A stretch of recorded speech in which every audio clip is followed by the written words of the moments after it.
ओम नमस्ते जी। अभी तक हमने कठोपनिषद के प्रथम वल्ली के 4 मंत्रों का स्वाध्याय किया है। आज 5वें मंत्र का स्वाध्याय देखते हैं।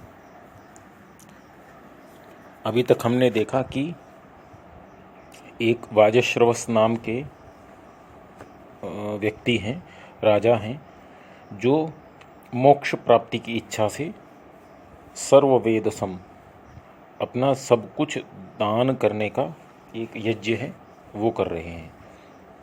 जिस प्रकार पहले भी राजा महाराजा यज्ञ करते थे, अश्वमेध यज्ञ है, और इस प्रकार के यज्ञ उन्नति के लिए करते रहते थे। अश्वमेध यज्ञ राज्य को बढ़ाने के लिए जैसे करते थे, तो इस प्रकार और भी यज्ञ, पुत्रेष्टि यज्ञ, ये सब यज्ञ करते रहते थे। तो ये इन्होंने जो यज्ञ किया, ये मोक्ष की प्राप्ति के लिए यज्ञ किया। उसमें इन्होंने अपना सब कुछ दान कर दिया, परंतु साथ में वे गौएं भी दान करी जो उनके किसी काम की नहीं थी और ना ही किसी दूसरे के लिए कुछ लाभकारी हो सकती थी। तो उनके पुत्र ने यह देखा और उसके मन में अश्रद्धा उत्पन्न हुई। उसके मन में एक विचार आया कि पिताजी अगर ऐसी वस्तुओं का दान करेंगे तो उन्हें आनंद लोकों के स्थान पर, अर्थात सुख के स्थान पर आनंद लोक अर्थात दुख प्राप्त होने की संभावना अधिक है। तो उसने अपने पिता से कहा, कस्मै माम दास्यसीति, मुझे किसको देंगे?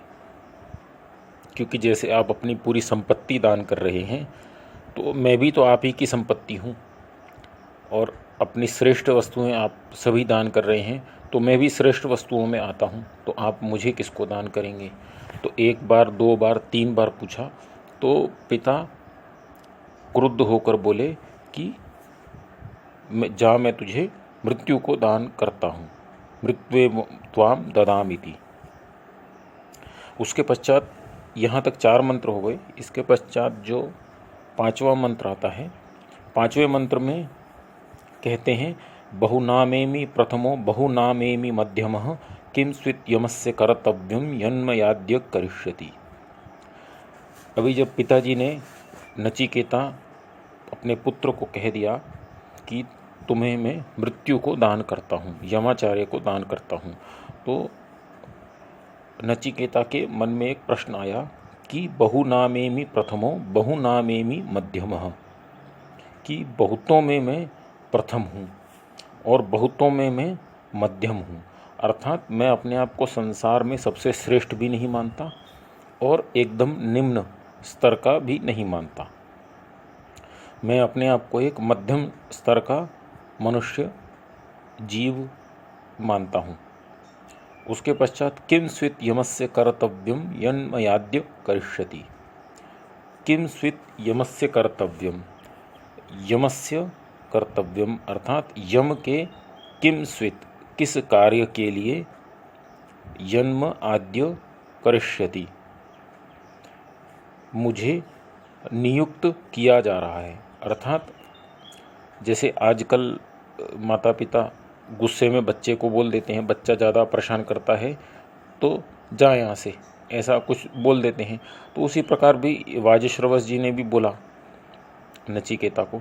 तो नचिकेता के मन में आया कि मैं बहुतों में तो प्रथम हूँ, बहुतों में मध्यम हूँ, परंतु फिर भी पिताजी ने मुझे बोला है कि तुम यम के पास जाओ, तो अवश्य कुछ ना कुछ ऐसा कार्य होगा जो मेरा यम के पास जाने से उनका पूरा होगा। ऐसा कुछ उनका कार्य होगा जो मेरे यम के पास जाने से पूर्ण होगा। या तो इसमें मेरा कुछ भला होगा या पिताजी के कार्य कुछ पूरे होते होंगे। तो उसने सोचा ऐसा कौन सा कार्य है जो मैं यम का पूरा कर सकता हूँ, यमाचार्य का पूरा कर सकता हूँ। इतना सोचने के पश्चात अब उसे लगा कि पिताजी ने मुझे यम को दिया है, यम अर्थात मृत्यु को दिया है।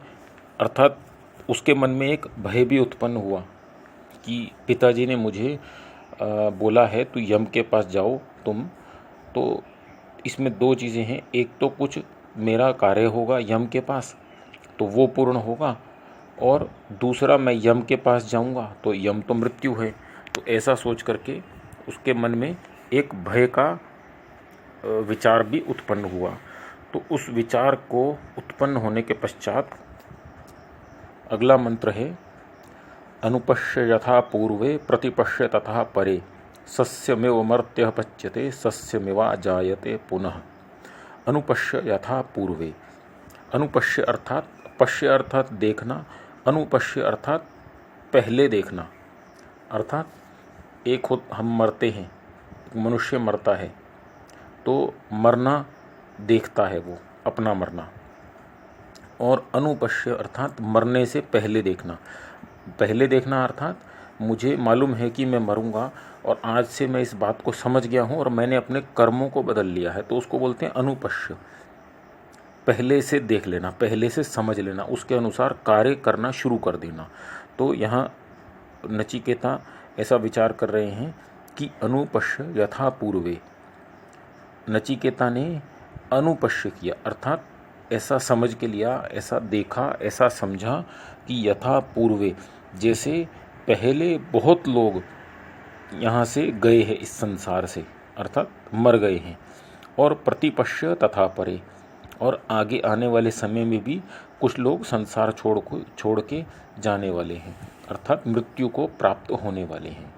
तो नचिकेता के मन में विचार आया कि अभी मैं हूँ, मुझसे पहले भी बहुत लोग इस संसार को छोड़ के गए हैं, और मेरे अभी पैदा होने के अब बाद भी कुछ लोग संसार को छोड़ करके जाएंगे।